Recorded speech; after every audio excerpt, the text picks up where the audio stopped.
Hi, everyone. Excited to see so many of you here. The topic today is winning SaaS SEO tactics in 2024. And obviously, 2023 was a pretty difficult year. Lots of cost-cutting, job losses, which means a tougher year for SaaS as well. And so in this webinar, we'll teach you a few things how next year could be better. We'll go through how to deal with SEO saturation. How does AI fit into your SEO strategy and your general strategy? And also, who will win in this generative world with AI? For those who haven't met me, I spent 10 years in finance, also investing in SaaS. And then 4 years ago, raised capital to launch a business. New Optima is one of the businesses we own. Aman, who's been here with us for almost 4 years now, and has been spending a lot of our capital to run growth for us. And then George, who we hired a few months ago from a very well-known SaaS agency in the US. He ran SEO for Salesforce there and built a really well-respected agency before we managed to hire him. New Optima worked on more than 30 live cases we now share with you on the website, and of course more than 300 projects overall. Some of those projects had growth from 0 to 44,000 unique visitors in just 7 months. Some of the more established companies like Priya in fintech, we did 250% growth. But again, these are multi-million dollar revenue businesses.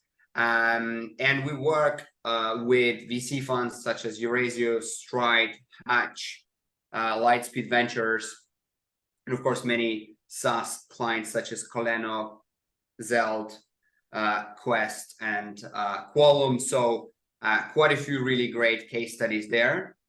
So super excited to talk you through how we can help you, and of course how you can also use AI for your benefit. So before we jump into the webinar, a small poll.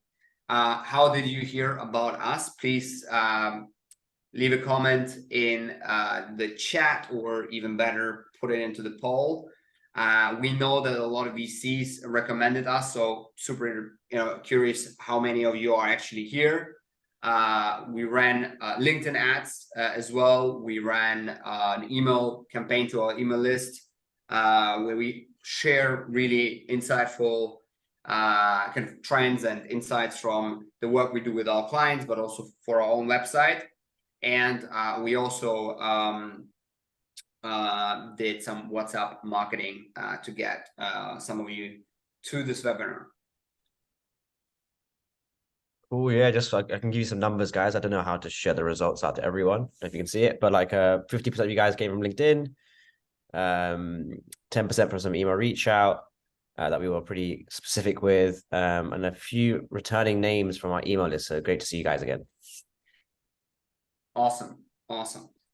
So having worked on so many projects, we usually see a lot of companies coming to us with almost like a broken SEO strategy, or really no performance whatsoever. And even though this webinar is going to be more on the tactical front and how to use AI and how we use AI, the one thing you need to remember, it's all about strategy, and it's all about planning out what you want to do and how you want to drive traffic to SEO. And of course, if you don't do that, what you will get is poor structure of content on your site. You might cannibalize your traffic by having pages which target the same content and the same keywords. You might basically have the wrong keywords altogether, and therefore might have very low conversion rates or no conversions at all.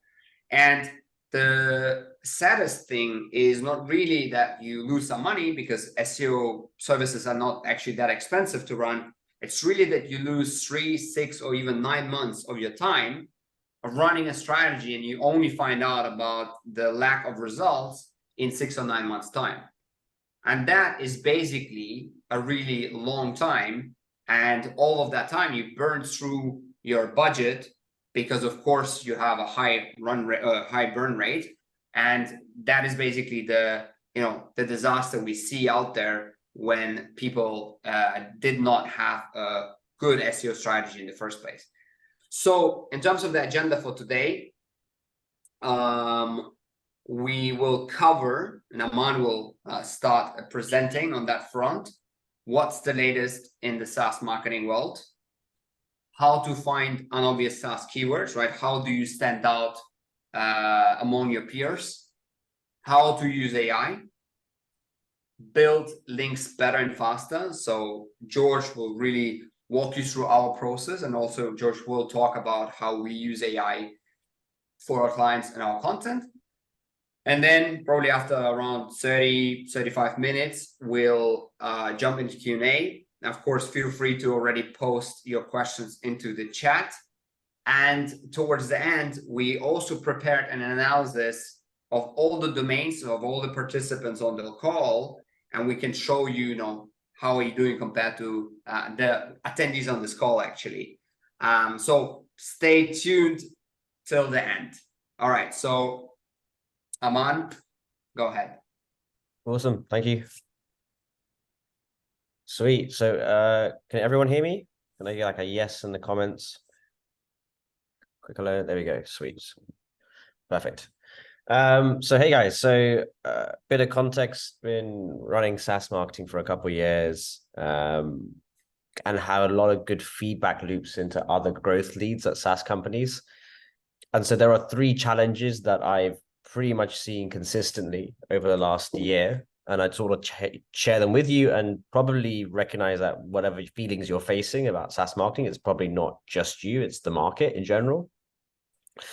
So firstly, what we're seeing is Google CACs are way too high right now. And we looked at this data from several different viewpoints. One was LinkedIn Thought Leadership, looking at what other data reports coming out from either Vendor, Pavilion, and so forth. And generally what we're seeing is that payback periods. So what that means is after you acquire a customer, how much time does it take for you to get the money back that you just spent marketing, has gone up from anything from 12 months up to 48 months. So that means it takes you 4 years to get back the money you just spent to acquire that customer in the first place. And that's specifically for B2B SaaS in general. We're seeing Google metrics. So like the cost per acquired B2B SaaS customer is sitting around 12, 13K. And these numbers kind of back out to B2C if you obviously make it a lot smaller, but they do back out. And then from a keyword perspective, like if we go into Ahrefs and we just look at simple cost per clicks for software related keywords, and software related keywords, anything from inventory management software all the way down to real estate software, you're seeing cost per clicks of at least $6-7 all the way up to $20-25.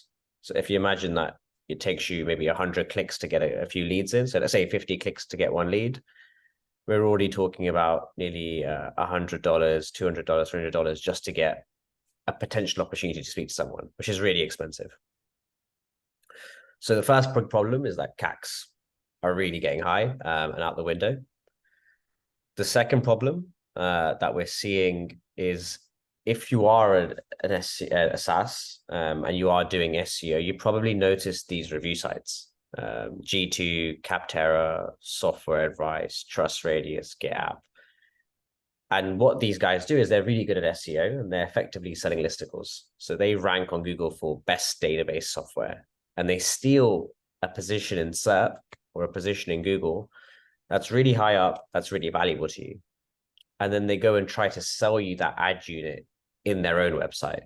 So that means when you were going to pay $20 a click, you're probably going to have to pay these guys a fair bit more as well on top of that. And you're going to have to compete with a lot more traffic.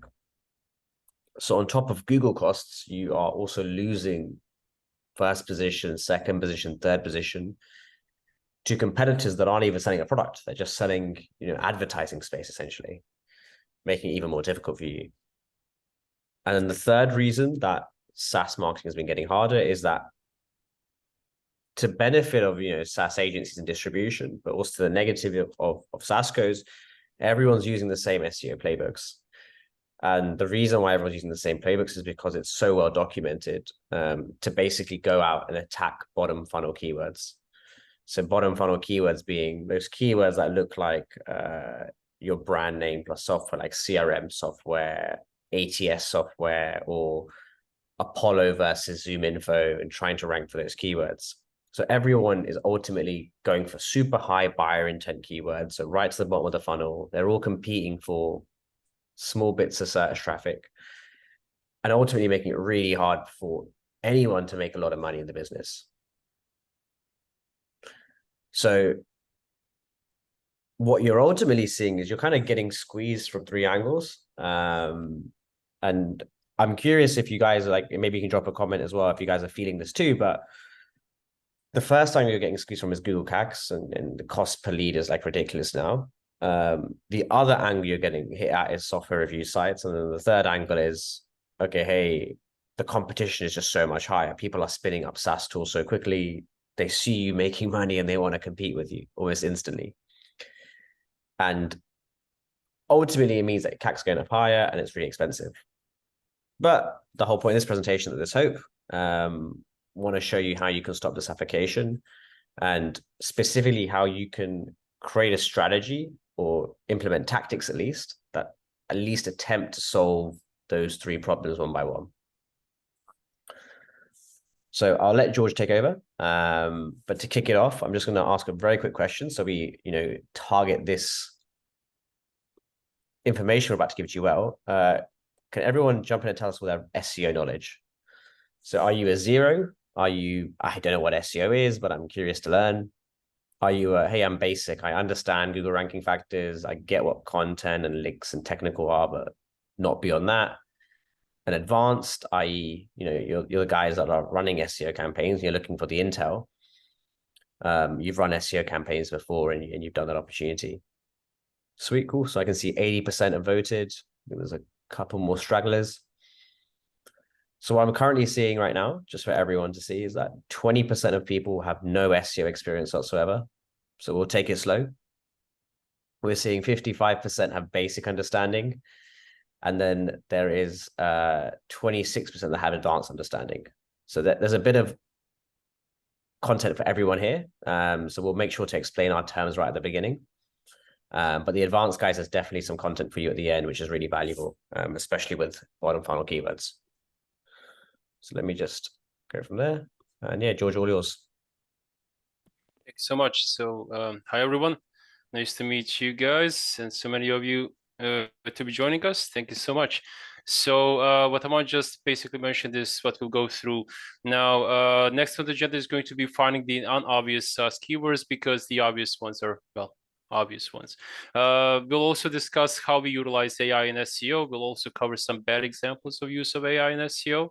And then at the end, we'll talk about off-page SEO and basically how we approach link building in our agency. What do we see as the most efficient methods of utilizing link building strategies?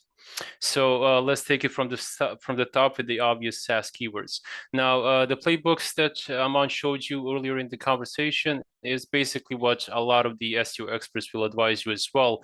So going on that kind of tangent is basically we all have the same strategy, and the strategy is going to be pretty much similar for a lot of us, which puts you in a position to be pretty much confused how to differentiate yourself. Now you can go through content, you can go through other means and campaigns and resources to advertise your business, but there's still room for creativity in SEO. Just one second. So in this slide, we'll cover what are the obvious SaaS keywords and how can you actually utilize them if you haven't been utilizing them so far. Now, you have to think about your features, your products, and your service. And for this case scenario, we'll just use CRM software as, let's say, the SaaS platform that you built and you want to push on the market. Now, there are some bottom funnel modifiers that you'll ultimately use, and that's basically if you want to build a product for one industry like CRM for HR, you want to have that infused in your keyword strategy. So we have a CRM tool for HR. You can also focus on the specific job titles, like who is this tool built for? Now this is a CRM tool for, let's say, HR specialists, or in this case scenario, you have an example for retention software for accountants. Now, when it comes to the business type, we can also compare business types and find keywords that are relevant to a specific, well, either a solution or a competitor, and basically the business that you are operating within. Now, these are some of the standard processes that you can find literally just by Googling them online. And when it comes to the keyword strategy, this is pretty much the first step, right? Now, the way that you can elevate that is basically thinking from a customer's perspective. Now, instead of trying to hack Google and find, SEO and keywords that are not being utilized by anyone, just turn to your customer and basically take it from that perspective.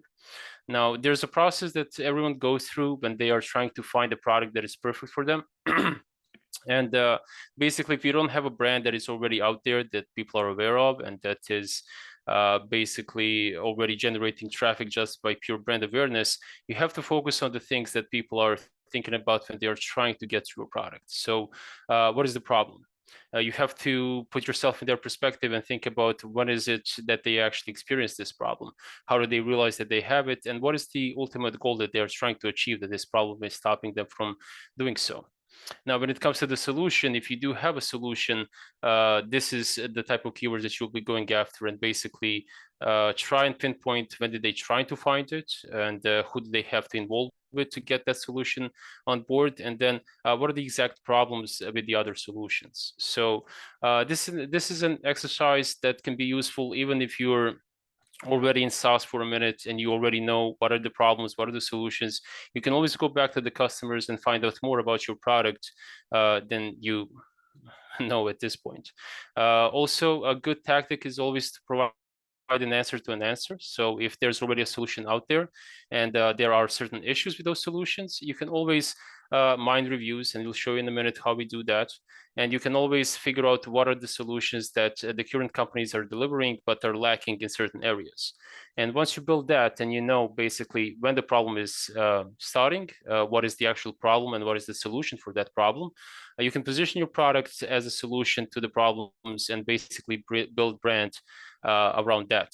And again, beyond that point, you can always still quiz your customers. You can ask them why they choose our solution. That's going to help you to resell it again to broader audience maybe.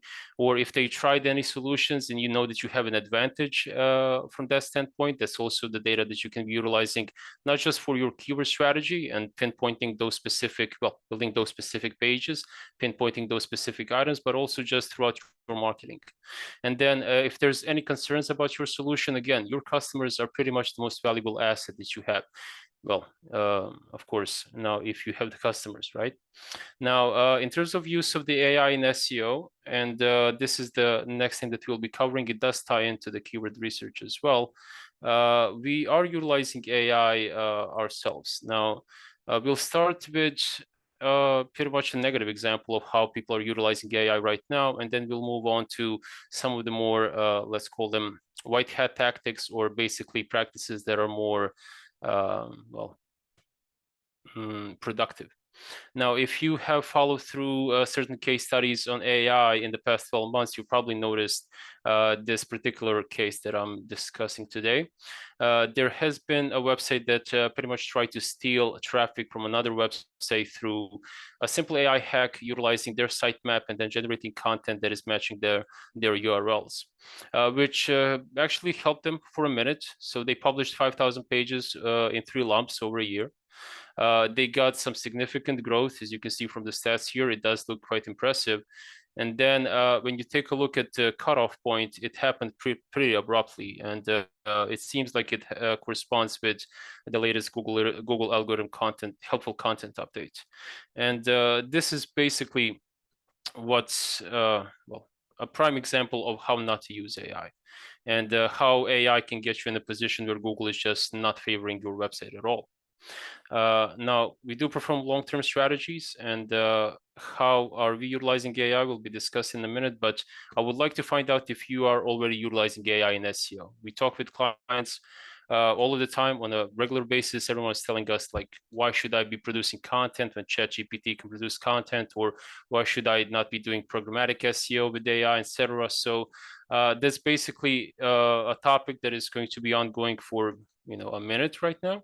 But if you are utilizing AI in SEO, please let us know. I do know that we have some advanced people on the call. So yeah, so this is interesting. So what we're seeing is 50% of people haven't or don't use AI in their campaigns, 43% yes, but a little, and only a couple of respondents use it a lot.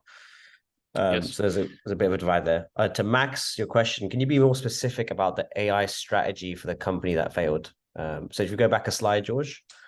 Yes, So I kind of don't absolutely. want to talk, too much bad talk about another person doing SEO work, but I'll give you a brief summary of what they did.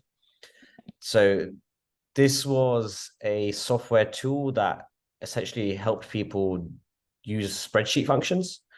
And what they did is they created really simple, basic AI articles, for example, saying how to sum up cells in a spreadsheet.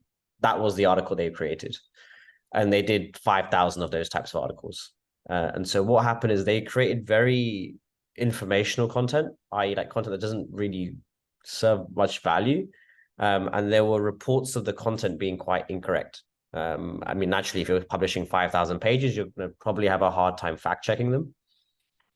So what they did wrong, I'd say, is they published a lot of pages. It was probably incorrect. And it wasn't adding value to the reader. And I think that's generally a function of like when you blindly use AI, you end up creating a bunch of low quality content. So that's what they did. And then they got slapped by Google in the last update. I took this screenshot a couple of days ago. I literally saw another screenshot on LinkedIn where it actually just dropped off even further. So there's a lot of vindication against not using AI in this manner in its current form. Does it answer the question, Max?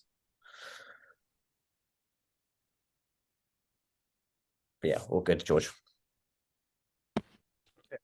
So in terms of how we use AI in SEO, and this is tested over the past 12 months.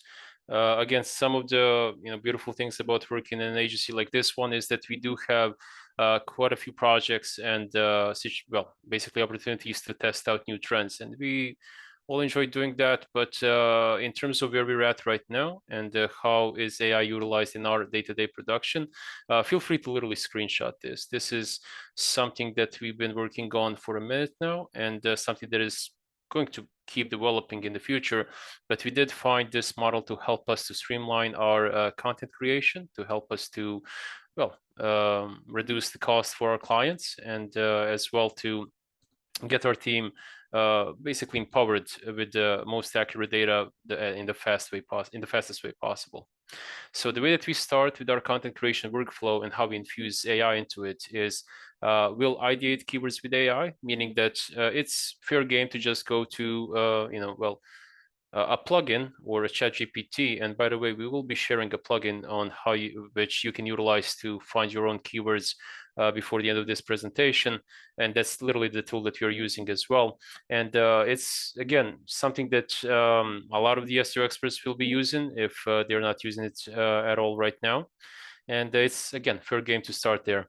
But another thing that we are utilizing is mining competitor reviews. Again, it used to be a game where you had to go through thousands of websites, gather feedback, figure out, what's your angle, what's your strategy, what are the keywords, and what are the, basically going back to the problem solution scenario, what are the problems that people are seeing, etc. So if you take all of those and you take them through a ChatGPT type of a tool, and you can just use that as a knowledge resource, basically treat it as a base of content that you can take resources from, and ask it questions like, what is the most common thing that people are complaining about with this product, or what is the one thing that everyone loves about this product. And then the one thing that can't be handled by AI yet is actually interviewing the customers and the team. Still learning about the business and learning about the product, the company, and if you are basically interviewing your team and customers, you'll find out more than AI can tell you. And that's basically how others are interacting with your content, with your product, etc. Once you gather all of that feedback, and once our team actually gathers all of that feedback and takes information from your customers, your company, we take all of the competitor reviews, and we take the keywords that we got from our plugin. Then we go into the experiment of identifying the unobvious keywords and then identifying obvious keywords. When it comes to organizing clusters and prioritizing keywords, topical clusters are still a thing. I mean, it's been a thing for a minute now. And it used to be called silos. Now there are topic clusters. But the beautiful thing is that AI can definitely help you to expand those clusters and create a content strategy that is going to be well, as detailed as humanly possible, because it's done by a robot. And then when it comes to building content briefs, AI again can help you to streamline that process and get the information out to your content creators as soon as possible. The one thing that we are not utilizing AI for is writing the SEO optimized content. So that is still being done by humans. And again, it's a process that is a fine-tuned process on our end. We basically have a content writer, and then we have a senior editor that is actually going through the content, making sure that everything is done, beautifully. And then it goes back to the writer who is doing a second round of writing, absorbing that feedback so they know, what type of content they actually need to be producing and to improve just their work overall. So it's a practice that also helps, well, if you're a one-man or I guess one-man team, going back to your content is something you should be doing on a regular basis either way. Then we add the graphics and we push it to the website, and after that AI comes back into the play. We use AI to measure results, to gather feedback. We have AI reporting tools that can help us to summarize data and act on the feedback and the reports as soon as possible. And then there's also those minor, time-consuming SEO tasks that we can utilize AI for, to just make faster updates, and that's optimizing meta tags, H1s, H2s, etc. Again, if anyone has any questions about our use of AI in SEO, feel free to ask now. Otherwise, we'll be moving on to link building. Nope. Okay. We do have a question before we dive into the link building, because we do feel like this is one of the strategies that, despite what Google is telling you, it's here to stay. And link building is a tactic that's been around ever since, well, SEO is around. And it's evolved, definitely evolved in the past, I would say, 15 years. But where it's at right now and what are some of the most productive tactics for us, we'll discuss in a minute. So someone asked, how do I structure SaaS landing page for better SEO? Okay, maybe this is something that we discuss in the Q&A, but I'll take note of that. In terms of how do we utilize AI for structuring our landing pages, I can give some feedback on that, but I feel like it's something that we have already covered. So again, mining competitor reviews, gathering all of the feedback that is out there, interviewing the actual customers of the business or the team, and gathering, again, feedback information is the most valuable thing that you can get. And then finding the keywords that can be utilized, and of course the SEO strategist or the person that has actually spent years of excelling at this is a component that you have to add at some point. I'm not saying if you're, again, a one-man team, or if you're trying to launch a product, you can always start it yourself. But ideally, when you get to a point where you're actually generating revenue, you do want help of, well, some SEO experts, because apparently, if you take a look at the market, depending on the industry, it's going to be backed by SEO experts. Okay, so are you building any links? If anyone has any input on that, the poll should be going live now. If you're using an agency, pick option 1. If you have an in-house team, kudos to you, pick option 2. And then if you don't have a link building strategy, well, you're in for a treat, because we're about to sell you one, or give it away for free for the time being. Just 1 second. I'm gonna give you a minute to respond. Yes. Yeah, still collecting some data, but I can tell you guys the feedback thus far. So only like a handful of people, so let's say like 15% are using an agency for link building. Around 20% have an in-house team, which is definitely more than I expected. I suspect we have some agencies on call. And then around 60% I've done the maths correctly, don't have a link building strategy at all. So I think we can definitely take the next slide super slow and try to get the explanation there as well. Okay. Now, in terms of link building, again, a bit of background about me. I've been in SEO for, well, more than a decade now, and more than I would like to admit. But link building has always been one of the strategies that people, well, either default to because they know that it's the most advanced way to go about SEO, or are staying away from it because it seems like just uncharted territory. And it is. Link building is one of the tactics that can be the most productive ones for your SEO. The problem with it, or the challenge with it, is that it's kind of basically riddled with uncertainties. So you can utilize tools like Ahrefs and SEMrush and well, Ahrefs and SEMrush, to be quite honest. You can utilize those tools to emulate what Google is doing with backlinks and the off-page strategy. But what in fact it's doing, it's trying to understand how Google is understanding references. So, pardon me. So let's because there's like 60% of you guys that haven't been utilizing link building so far, I just want to give you some basically kind of an analogy.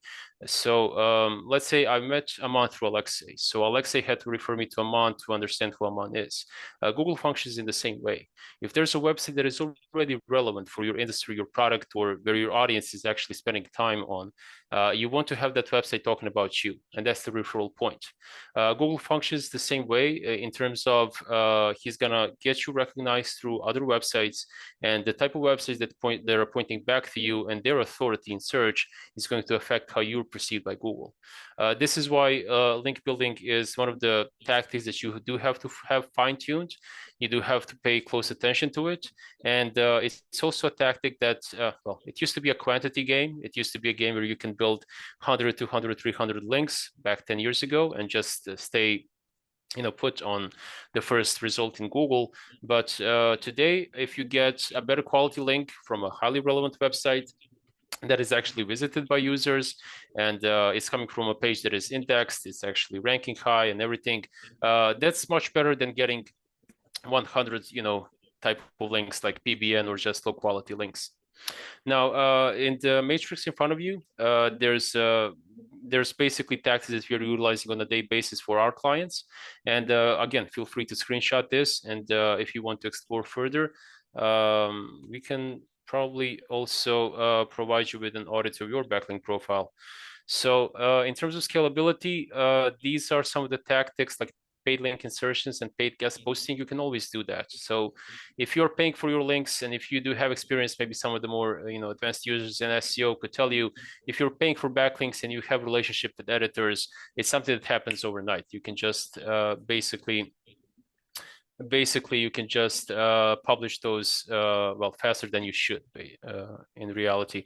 Why can you not exchange links, Michael asks? So Google is picking up on this. This used to be a tactic, and it's still a tactic. So you can exchange links, but the quality of those links are well, they have a question mark right now, let's call it like that. It seems that Google is picking up on both ABC, or the triangle exchange that you're talking about, and the exchange links. Now, we are not certain what is the parameter that Google is taking consideration, but we are seeing lower results from exchanging links that we used to do. And I know there's still groups where you can just, and communities on Slack where you can just build a profile, find hundreds of others, exchange links in a matter of a month, and feel like you've done a good job about backlinking. And it used to, again, work wonderfully for a minute, but right now it does seem that Google is passing less relevancy to those backlinks, which again, it doesn't mean that it can have a place in your strategy. Like if you need to build pillow links, or basically links that are looking more organic and are going to help you to build a more organic profile for your page, then I would still suggest, do exchange links. Like if you needed to boost your anchor text strategy, if you need to do anything of that nature, exchanging links is still a good tactic. But in terms of scalability, just to go back to my point, paying for link insertions and guest posting is pretty much the most scalable way that you can go about it. But in terms of quality, building linkable assets would be the far, the most, let's say, holy grail of building links. And you can, if you just Google link building, and if you just browse through LinkedIn, you'll see a ton of people telling you, hey, you don't have to actually invest in link building. You just need to build high quality, beautiful resources that people want to talk about, and it's going to happen naturally. And this is what Google thinks as well. In reality, you have companies, SaaS companies such as yours, that are investing thousands, if not tens of thousands of dollars on a monthly basis to produce as many high quality backlinks as possible to point them back to your website. So by all means, we should all be producing linkable assets. We should also have a strategy behind it in terms of how we produce it, and what's the SEO behind it from the content perspective and on-page perspective. And then if we launch it and it's, you know, basically an insight or provides value to a point where it's just an amazing resource, people will link to it. And again, that type of brand awareness is great. Those type of backlinks are beautiful. They're the highest quality type of backlinks that you can get, but how scalable they are, that's, you know, a little bit questionable. Linkable assets examples, I will have to follow up on that. I mean, I have some. I'm going to give you an example from is a report. So for example, we were yes in Forbes with a backlink from Forbes. And the way we got that was by creating a report on the size of the CBD industry. So I think a lot of you, when you run a SaaS business, you collect data, and that data can be a great report. And so, for example, what we would do for you is we would give you examples using your data, what type of report you can create, and we would then you know, basically leverage that report to get links to that report, which is on your site. So links from Forbes, links from, you know, Inc. and many other top authority websites, basically. Yeah, George, just continue. Yeah, I think maybe just, you know, just to not and yeah, I'm on also, but just let's do the Q&A towards the end. Otherwise, you know, we kind of like lose a bit of the flow, and just also conscious of the time. But yeah, I'm on. Yeah, just to the end of linkable assets is, yeah, you wait for them. They will link to you naturally. They will find you, or you can just email them or the journalists with whatever your link is. So another example is linked. Let's say we have an article that gets us a lot of links. I'm gonna be careful not to reveal it now, but it's something statistics. So if you have interest, you'll probably work it out. So we have a statistics page. It ranks high on Google, and when someone wants a statistic on this topic, they reference our article, and that's a backlink for us for free. Yes. Someone also asked about the PBN as link building strategy. Let's discuss that in a minute. Also, another great input from Chanchal, if I'm pronouncing that right. The next step is to wait for link builders to reach out and ask for link from the linkable assets. I see you have experience with link building. Yeah, that's also a result that you'll get from creating beautiful linkable assets. But let's stick to the matrix just for one more minute, guys. So the one thing that we really love utilizing is help a reporter out. There's also a B2B writer version of Hero as well. Again, some of the more advanced link building experts might know what this is, but essentially Help a Reporter Out is a platform that's been in use for quite a while right now, and it's usually utilized by reporters trying to find insights on specific topics. And what's beautiful about Hero is that you can literally go, you know, after this presentation, sign up for a profile, and a couple of times a day you'll get an email with specific questions asking about you from your specific industry. And in terms of how productive that is, I would have to say that you would have to be active. It would have to be active as much as possible. Usually what we see, if we are engaging with every single email that comes through from Hero, you can get, well, let's say 3 for sure, 5 to 10 if you're in an industry that is particularly popular. What's great about this is that it's also building brand awareness. So Hero is not just a tool for well, building backlinks, especially since you don't have that level of control when it comes to like anchor text and all of the little details that you should take in account for your link building. But Help a Reporter Out is also going to help you to get your brand out there. Now, free guest posting is for a good reason right in the middle. And just because it's a time-consuming thing, so it's not as scalable.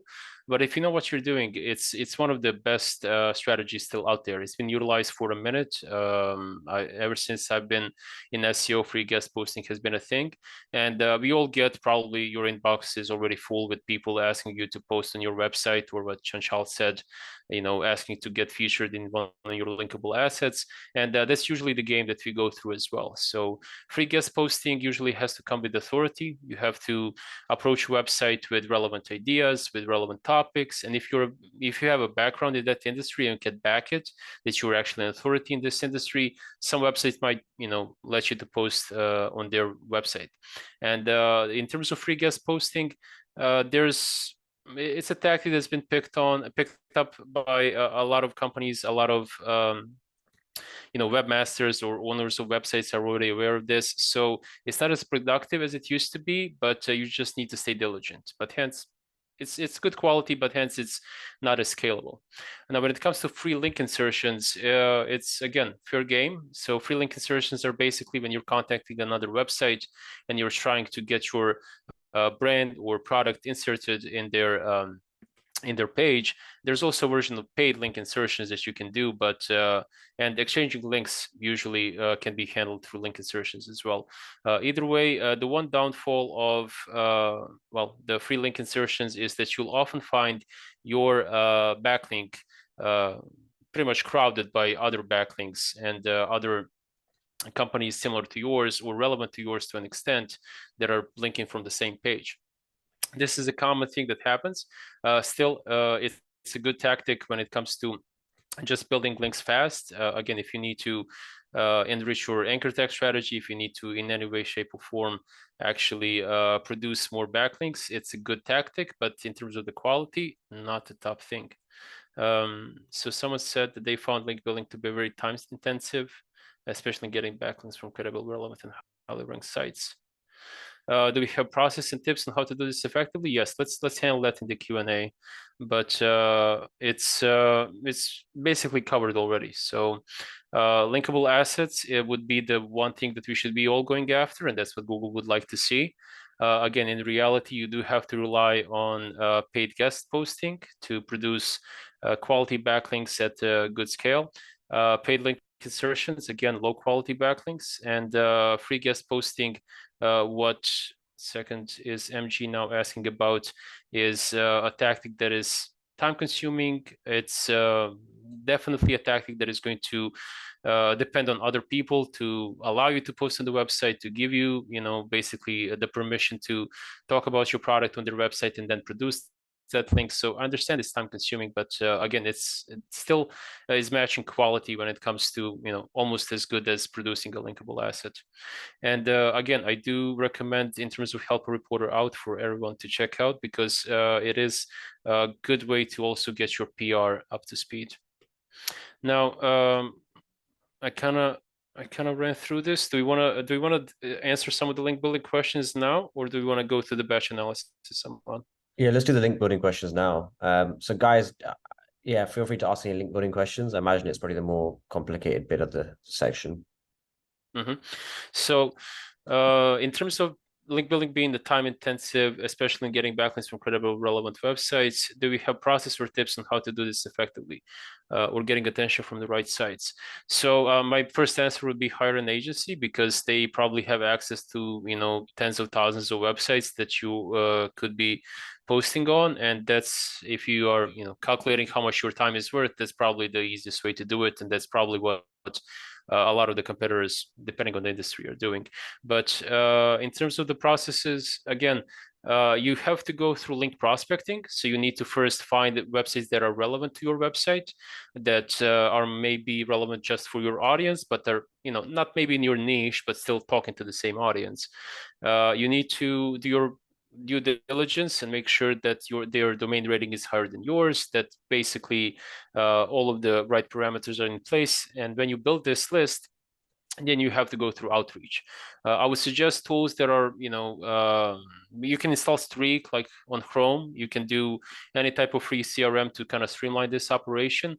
But the more you reach out, the more diligent you are, the better chances are that you're going to get picked up, right? So basically how usually it's done through drip campaigns where you just pitch someone an idea.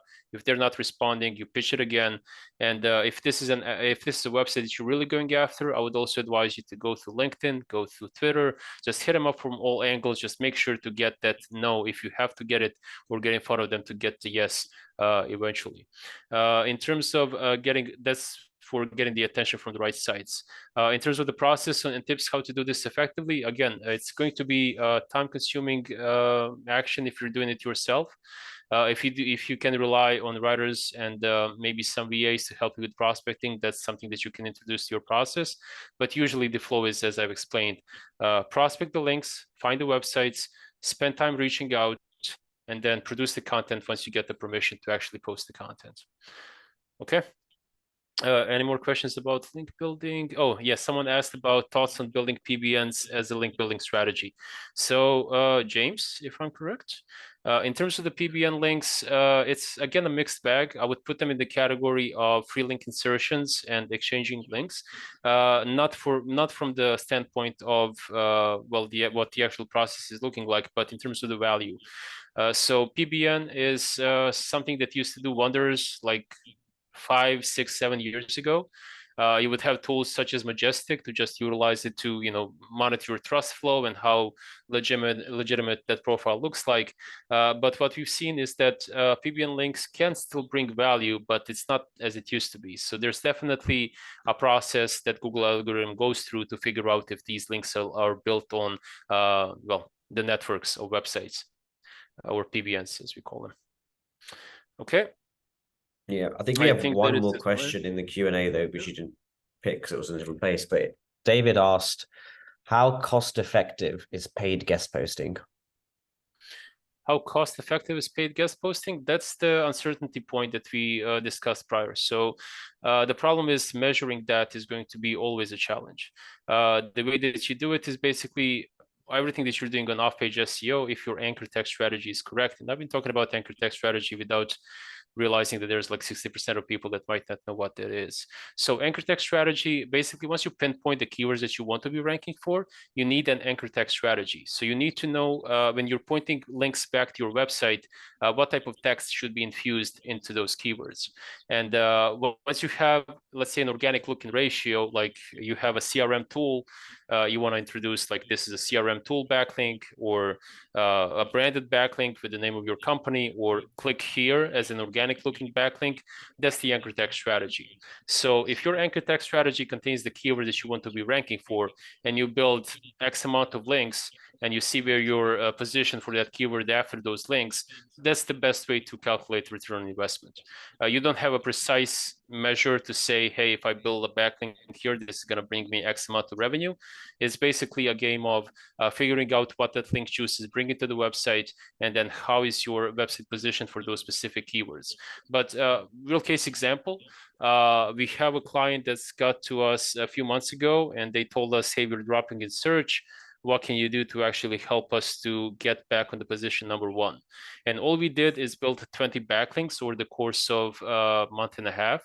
And they got back to the position 1, and they're pretty much staying shut there for the time being. So again, in terms of return on investment, monitor your anchor text strategy, compare it to your currently ranking keywords. You should be seeing, depending on your investment, the effect on the other end. Anyone else? Nope. Cool. Okay. All right. Well, Aman, are we good to take it to the next slide? Yeah, for sure. So for context, I literally was going to show the names, but I thought it was probably not a good idea actually. So normally we run a quick batch analysis. So that means we looked at everyone's attendees on this Zoom call, anyone who registered for the webinar, and we ran you through our scoring system. So we've scored everyone on a function of, hey, SEO could be a good channel for you, down to, hey, SEO is really good for you. You have a good domain rating, you have some good assets, you're missing a lot on the table, you can grow. So we've ranked everyone from low, medium, and high opportunity. I'm not going to show the domain names because I realize I can't do that. But if you do reach out to me, that's amlin@yachtim.com, we'll drop you an email. I'm happy to like share you your score, if that's relevant for you guys as well.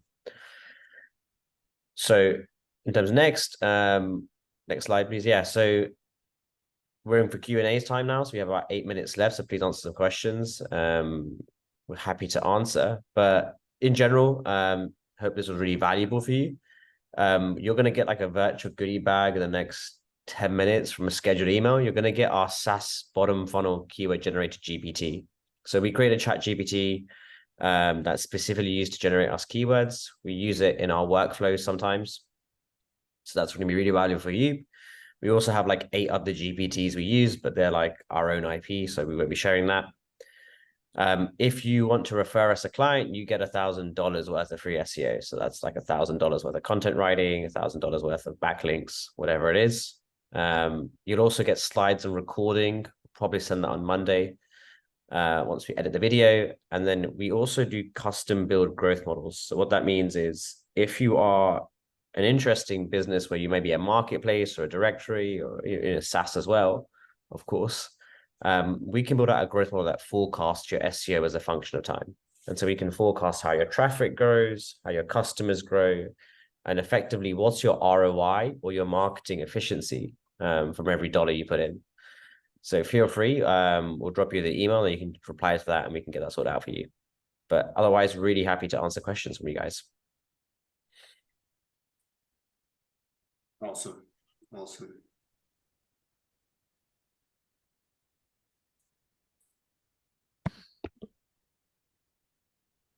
Why not use AI to generate content? Who wants to take this?